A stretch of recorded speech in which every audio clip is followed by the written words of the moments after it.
आता है तो उनकी दुकान कैसे शुरू हो।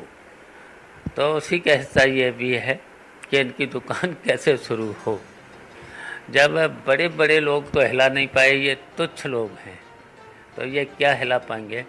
कहीं समाजवादी पार्टी में कहीं तो टूट फूट नहीं है, और न लोक दल में जयंत का सवाल हो।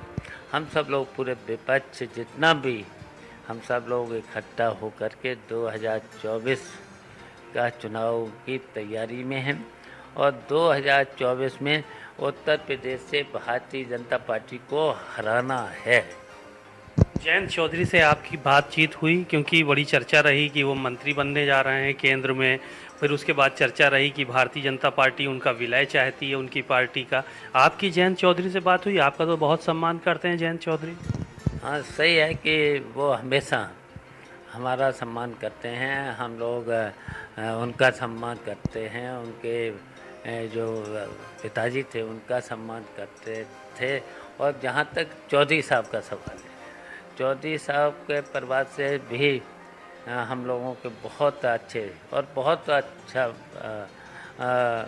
भरोसा भी था। चौधरी साहब को भी हम लोगों पर बहुत भरोसा था।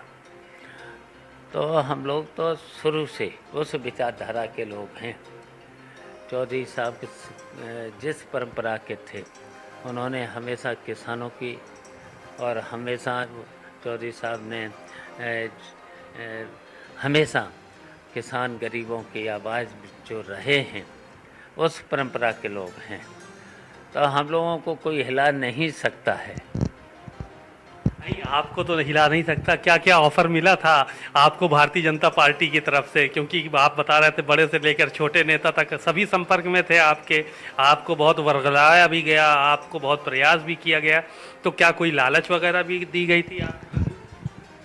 देखिए, उन पुरानी बातों पर हम नहीं जाना चाहते हैं, लेकिन हम लोग तो नेताजी से लेकर के और नेताजी के साथ रह कर के हमने जो काम किया है, और समाजवादी पार्टी के हम तो नेताजी के साथ रह कर के हमने तो काम किया है पार्टी में, और हम लोगों को कोई हिला नहीं सकता है ना। तो इसलिए हम लोग केवल संगठन को मजबूत करके और 2024 में भारतीय जनता पार्टी को बस उत्तर प्रदेश से हराने का काम करना है। ओम प्रकाश राजभर हों, चाहे संजय निषाद हों, ये छोटे छोटे दल भारतीय जनता पार्टी के साथ मजबूती के साथ खड़े हुए हैं। क्या उत्तर प्रदेश में अन्य किन्हीं दलों से संभावनाएं बन रही हैं जो आपके साथ आएँ, आपके साथ आकर काम करें? देखिए, आप लोग देख ही रहे हैं, जो भी विपक्ष के जो भी दल हैं, जो भी नेता हैं, उनसे अखिलेश कर ही रहे, संपर्क कर ही रहे हैं, और मीटिंगें भी हो रही हैं। तो हम लोग जनता के बीच जा रहे हैं। जो हमारे मुद्दे हैं, उन्हीं मुद्दों को लेकर के, जो किसानों के, गरीबों के, नौजवानों के, महिलाओं से लेकर के जो भी मुद्दे हैं, उनको लेकर के, जातीय जनगणना से लेकर के, हम लोग इन्हीं मुद्दों को, जो पहले लोहिया जी ने कहा था पिछड़े पावे 100 में 60, उन्हीं मुद्दों को लेकर के हम लोग आगे बढ़ रहे हैं।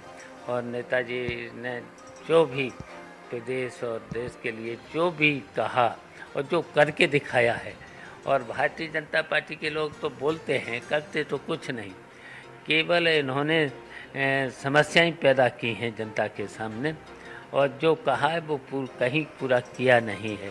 जब जब इलेक्शन आते हैं, तब कुछ न कुछ ऐसी तुष्टीकरण की मामले ले आते हैं, ध्रुवीकरण करने लगते हैं।